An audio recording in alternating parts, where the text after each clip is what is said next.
Hello students, बेटा इस सप्ताह हमने हमारा ग्रामर का विषय यानी व्याकरण का विषय क्या किया, उपसर्ग और प्रत्यय के बारे में विस्तार से पढ़ा कि उपसर्ग क्या होते हैं और प्रत्यय क्या होते हैं। ठीक है, हमने हमारा जो पाठ का नाम था वो था शब्द निर्माण। अब शब्द निर्माण यानी शब्दों का निर्माण, नए शब्द बनाना। ठीक है, वो आप कैसे बना सकते हो? वो आप उपसर्ग की सहायता से भी बना सकते हो, प्रत्यय की सहायता से भी बना सकते हो, और क्या है, संधि और समास, इन दो शब्दों की सहायता से भी आप क्या है नए शब्द बना सकते हो। ठीक है, लेकिन हमारे जो पाठ्यक्रम में है वो सिर्फ बेटा क्या है, उपसर्ग और प्रत्यय। तो हमने उपसर्ग और प्रत्यय के बारे में विस्तार से पढ़ना है। ठीक है, इस सप्ताह हम पढ़ चुके हैं, चलिए उसको एक बार फिर से दोहरा लेते हैं। उपसर्ग क्या होते हैं? उपसर्ग ठीक है, क्या होते हैं? वे शब्दांश जो किसी शब्द के आगे लगकर उसके अर्थ को बदल भी देते हैं और उसमें नयापन भी ला देते हैं। ठीक है, देखो वे शब्दांश क्या होता है? किसी शब्द का छोटा सा टुकड़ा। ठीक है, जैसे मान लो सु, आ, ये क्या है? ये पूरे शब्द नहीं है। ठीक है, क्या है? ये शब्दांश है। तो क्या है उपसर्ग? वे शब्दांश जो किसी शब्द के आगे जुड़कर, ठीक है, जैसे मान लो हमारे पास पुत्र शब्द है। ठीक है, हमारे पास पुत्र शब्द है और मैंने इसके साथ क्या लगा दिया? सु उपसर्ग लगा दिया। ठीक है, पहले तो पुत्र का अर्थ क्या था? बेटा, लेकिन जब से इसके साथ सु उपसर्ग लगा है तो क्या बन गया इसका अर्थ? अच्छा बेटा। ठीक है, इस तरह ही ये होते हैं शब्दांश जो पूरे शब्द नहीं होते, शब्द का एक टुकड़ा होते हैं। वे शब्दांश जो किसी शब्द के आगे जुड़कर, उपसर्ग हमेशा आगे लगेंगे, प्रत्यय हमेशा पीछे लगेंगे। ठीक है, वे शब्दांश जो किसी शब्द के आगे जुड़कर उसके अर्थ को बदल देते हैं और नए शब्द का निर्माण करते हैं। ठीक है, नया शब्द भी बना देंगे या फिर उसका अर्थ बिल्कुल ही बदल जाएगा। ठीक है, दोनों ही बात हो सकती है। नया शब्द तो बनेगा ही बनेगा, पूरा अर्थ वो विलोम भी हो जाएगा, विपरीत भी हो जाएगा। ठीक है, अब देखो, ठीक है, परिभाषा समझ आई? क्या है?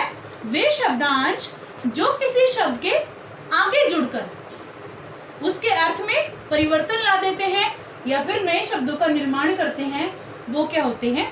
उपसर्ग।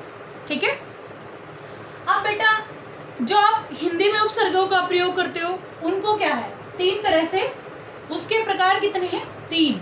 ठीक है, आप तत्सम उपसर्गों का भी प्रयोग करते हो, आप तद्भव उपसर्गों का भी प्रयोग करते हो और आप आगत शब्दों का यानी आगत उपसर्गों का भी प्रयोग करते हो। इन तीनों के शब्दों के बारे में आपको पता है, तीनों शब्द भी होते हैं और तीनों उपसर्ग भी होते हैं। ठीक है, तत्सम शब्द या तत्सम उपसर्ग कौन से होते हैं? जो संस्कृत भाषा से लिए गए हैं और हिंदी में भी हम उनका प्रयोग ज्यों का त्यों करते हैं, बिना उनका कोई रूप बदले। ठीक है, जैसे सूर्य है, सूर्य को हम सूर्य ही हिंदी में कई बार लिखते हैं, कई बार सूरज लिखते हैं। अगर हम सूर्य को सूर्य ही लिखेंगे तो क्या हो गया? वो तत्सम का ही प्रयोग किया हमने। अगर हमने सूरज लिख दिया तो वो तद्भव हो गया। ठीक है, तद्भव क्या होते हैं? होते तो संस्कृत से लिए गए हैं ये भी, लेकिन जब हम इनका हिंदी में प्रयोग करते हैं तो क्या है, इनका रूप हम परिवर्तित कर देते हैं, बदल देते हैं। जैसे रात्रि, रात्रि की जगह रात्रि ना लिख के क्या लिख देते हैं? रात। ठीक है, रात। और कुछ आगत शब्द या उपसर्ग भी होते हैं जो विदेशी भाषाओं से, अरबी, फारसी, इनसे हमने लिए हैं। ठीक है, तो क्या है, जो आप जिन जिन उपसर्गों का प्रयोग करते हो वो 3 तरह के हैं बेटा, तत्सम, तद्भव और आगत। ठीक है, अब तत्सम मैंने बता दिया, तद्भव बता दिया और आगत भी बता दिया। ठीक है, अब जो आपको महत्वपूर्ण बात याद रखने की है उपसर्ग में वो क्या है? अगर आपके पास तत्सम शब्द है तो आप तत्सम उपसर्ग का ही प्रयोग करोगे। अगर आपके पास तद्भव शब्द है तो आप तद्भव उपसर्ग का ही प्रयोग करोगे। अगर आपके पास आगत शब्द है तो आप, या विदेशी शब्द है तो आप विदेशी उपसर्ग का ही प्रयोग करोगे। ये बात उपसर्ग को जब आप पढ़ोगे, लिखोगे, लगाओगे, नए शब्द बनाओगे तो क्या आपको जरूर याद होनी चाहिए, ठीक है, कि तत्सम शब्द के साथ तत्सम उपसर्ग, ठीक है, तत्सम और शब्द के साथ तत्सम उपसर्ग, तद्भव के साथ तद्भव उपसर्ग, आगत के साथ या विदेशी के साथ विदेशी, ठीक है। आपकी बुक में काफी सारे उपसर्ग दिए हुए हैं, उनके एग्जाम्पल पढ़ना कि किसका अर्थ, किस उपसर्ग का अर्थ क्या होता है और उस उपसर्ग से कितने शब्दों का निर्माण आप कर सकते हो। आपकी बुक में काफी सारे दिए हुए हैं, आप उनको पढ़ के देखना, ठीक है। और देखो, आप देखो प्रत्यय, ठीक है, उपसर्ग के बारे में समझ आ गया। उपसर्ग क्या होते हैं? वे शब्दांश जो किसी शब्द के आगे लगकर या उसके प्रारंभ में जुड़कर, शुरुआत में जुड़कर, वो आपकी इच्छा है जैसे भी आपको कंफर्टेबल हो, ठीक है, उसके अर्थ को बदल देते हैं, नए शब्द का निर्माण करते हैं, वो उपसर्ग कहलाते हैं, ठीक है। काफी सारे एग्जाम्पल दिए हैं आपकी बुक में, आ, सु, प्रति, बहुत सारे दिए हुए, आप पढ़ के देखना, ठीक है। और ये बात भी याद रखोगे, तत्सम शब्द है तो तत्सम उपसर्ग ही लगाओगे, तद्भव है तो तद्भव ही लगाओगे, आगत या विदेशी है तो विदेशी उपसर्ग ही, ठीक है। आप देखो प्रत्यय, प्रत्यय क्या होते हैं? प्रत्यय प यानी पीछे, ठीक है। वे शब्दांश जो शब्द के पीछे जुड़कर उसके अर्थ को नया रूप दे देते हैं, वे क्या कहलाते हैं? प्रत्यय। वे शब्दांश जो शब्द के पीछे जुड़कर उसके अर्थ को नया रूप दे देते हैं, वो क्या होते हैं? प्रत्यय। हिंदी में दो तरह के प्रत्ययों का प्रयोग करते हो, कृत प्रत्यय, तद्धित प्रत्यय। कृत प्रत्यय और तद्धित प्रत्यय, ठीक है। तद्धित प्रत्यय में क्या होता है बेटा, और कृत प्रत्यय में क्या होता है? कृत प्रत्यय लगते हैं क्रिया के साथ, ठीक है, कृत प्रत्यय लगते हैं क्रिया के साथ, और तद्धित प्रत्यय लगते हैं संज्ञा, सर्वनाम, विशेषण के साथ, ठीक है। कृत प्रत्यय क्रिया के साथ लगते हैं, तद्धित प्रत्यय संज्ञा, सर्वनाम और विशेषण के साथ ये लगते हैं, ठीक है। याद रखना, कृत प्रत्यय क्रिया के साथ ही हमेशा लगते हैं। देखो कृत प्रत्यय क्या होते हैं, आगे वो समझो कि जो शब्दांश क्रिया के मूल रूप अर्थात धातु, ठीक है, हमारे पास शब्द आया एक धातु या क्रिया का मूल रूप, एक ही बात है, ठीक है। जैसे मान लो हमारे पास पढ़ना शब्द है, ठीक है, तो इसमें क्रिया क्या, हमारी क्रिया ही है ये, लेकिन इसका जो मूल रूप है बेटा, ये जो धातु है वो क्या है? पढ़ है ना, तो इसके पीछे प्रत्यय लगा हुआ है, ठीक है। पढ़ जो है वो क्या है? हमारा मूल रूप है, मूल शब्द है, धातु है ना, इसके पीछे प्रत्यय लगा हुआ है, ठीक है। याद रखना ये बात कि धातु किसे कहते हैं? जो शब्दांश क्रिया के मूल रूप यानी धातु के पीछे लगकर कैसे शब्द बनाते हैं, संज्ञा और विशेषण शब्द बनाते हैं, वो क्या होते हैं? कृत प्रत्यय। और इनको क्या बोलते हैं? हम इनको कृदंत भी बोलते हैं, ठीक है, हम इनको क्या बोलते हैं? कृदंत भी बोलते हैं, ठीक है। अब कृत जो प्रत्यय है यानी जो क्रिया जिसमें लगेगी वो कृतवाचक संज्ञा शब्द भी होंगे।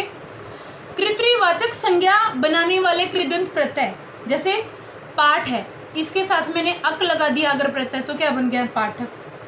तैर है, तैर के साथ आग लगा दे तो क्या बन गया? तैराक, यानी ये कृतवाचक है, कर्ता वाले हैं जिसमें कर्ता की प्रधानता होती है, ठीक है। फिर ऐसे ही कर्मवाचक आएंगे, जैसे लिख प्लस ना, लिखना, यानी कर्म आ गया, ठीक है। ऐसे ही करणवाचक आएंगे, ऐसे ही भाववाचक आएंगे, और ऐसे ही विशेषण वाले आएंगे, जैसे अड़ जमा में इयल, क्या बन गया? अड़ियल, यानी उसका एक विशेषता है, उसका एक गुण है कि वो अड़ियल है, ठीक है। आप पढ़ के देखना अपनी पुस्तक से, ठीक है। कृत प्रत्यय क्या है? क्रिया के साथ लगते हैं, इनको हम कृदंत भी बोलते हैं, ठीक है। इसमें कृतवाचक भी संज्ञा, कृतवाचक भी आएंगे, इसमें कर्मवाचक भी आएंगे, कर्मवाचक संज्ञा बनाने वाले कृदंत प्रत्यय, ठीक है। करणवाचक भी आएंगे और भाववाचक भी और विशेषणवाचक भी। सेकंड है फिर तद्धित प्रत्यय। तद्धित कहाँ लगेगा? संज्ञा, सर्वनाम, विशेषण इनके साथ, ठीक है। तद्धित प्रत्यय कौन से होते हैं? जो प्रत्यय संज्ञा, सर्वनाम, विशेषण आदि शब्दों के पीछे लगकर नया शब्द बनाते हैं, उन्हें क्या कहते हैं? तद्धित प्रत्यय। जैसे जादूगर से, जादू से जादूगर, और अच्छा से अच्छाई, ठीक है। ऐसे ही इसमें होते हैं, जैसे मान लो संज्ञा से क्या बनाओगे, मानव जमा में ता, मानवता, ठीक है, भाववाचक संज्ञा हो गई हमारी। लेखक जमा ई है, लेखक ही है। ऐसे ही विशेषण के साथ होंगे, नीला जमा में ईमा, नीलिमा, ठीक है। ऐसे ही सर्वनाम के साथ होंगे, अपना जमा में पन, अपनापन। और इसमें भी जैसे कृत प्रत्ययों में था 5 तरह के प्रत्यय थे, इसमें भी तद्धित प्रत्यय में भी ऐसे ही आएंगे, कृतवाचक आएंगे, भाववाचक आएंगे, संबंधवाचक आएंगे, विशेषण बनाने वाले आएंगे, लघुतावाचक आएंगे और कर्मवाचक और स्त्रीलिंगवाचक आएंगे। स्त्रीलिंग बनाने वाले तद्धित प्रत्यय, जैसे मान लो जेठ शब्द है, स्त्रीलिंग कैसे होगा, जेठ शब्द है और उसके पीछे मैंने आनी प्रत्यय लगा दिया, आनी, तो क्या बन गया, जेठानी, यानी स्त्रीलिंग बन गया। ऐसे ही आप अपनी पुस्तक से पढ़ के देखना, जब तक आप अपनी बुक से नहीं पढ़ोगे सारे एग्जाम्पल, सभी उपसर्ग प्रत्ययों के अर्थ भी दिए होंगे और उनका प्रयोग कैसे करना है वो भी दिया होगा, वो सारा आपको दिया होगा, ठीक है। और कृतवाचक में कौन से आएंगे, संबंधवाचक में कौन से आएंगे, सारे आपकी बुक में दिए हुए हैं। बेटा यहाँ एक एक वर्ड नहीं अब पढ़ना मुश्किल हो जाता, बहुत लंबा जाएगा, आप धीरे धीरे उसको पढ़ के देखना, ठीक है। ठीक है, ऐसे ही 5 तरह के इसमें आएंगे, ऐसे ही इसमें आएंगे। कृत प्रत्यय लगते हैं क्रिया के साथ, इनको कृदंत भी बोलते हैं। तद्धित प्रत्यय लगते हैं संज्ञा, सर्वनाम और विशेषण के साथ, ठीक है। अब देखो, कुछ शब्द ऐसे होते हैं जिनमें उपसर्ग भी लगते हैं और प्रत्यय भी लगते हैं, ठीक है।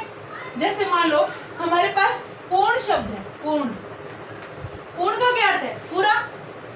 अगर मैं इसके आगे लगा दूं उपसर्ग परिपूर्ण, अगर मैं उपसर्ग लगा दूं तो क्या बन गया, परिपूर्ण। अगर मैं इसी के साथ ता प्रत्यय भी लगा दूं, क्या बन गया, परिपूर्णता।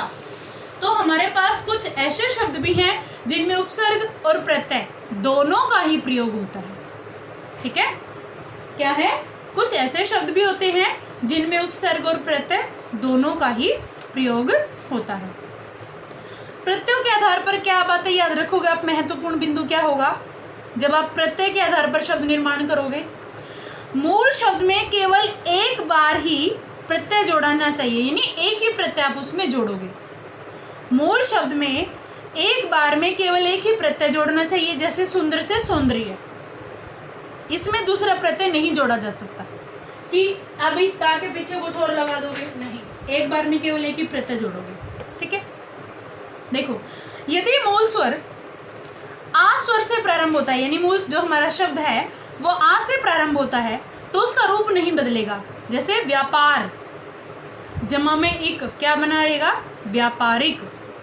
जबकि जो कुछ शब्द होते हैं उनमें वृद्धि भी हो जाती है, जैसे परलोक जमा में इक है, परलोक जमा में इक, मिलकर क्या बनेगा, पारलौकिक, ठीक है, कुछ में वृद्धि भी हो जाती है। तो ठीक है बेटा, इनको आप एक बार अच्छे से अपनी बुक से पढ़ लेना, सारे उपसर्ग प्रत्ययों को, जो अभ्यास कार्य दिया हुआ है उसमें उसको कर लेना, अर्थ दिए हुए हैं उनको पढ़ लेना, ठीक है।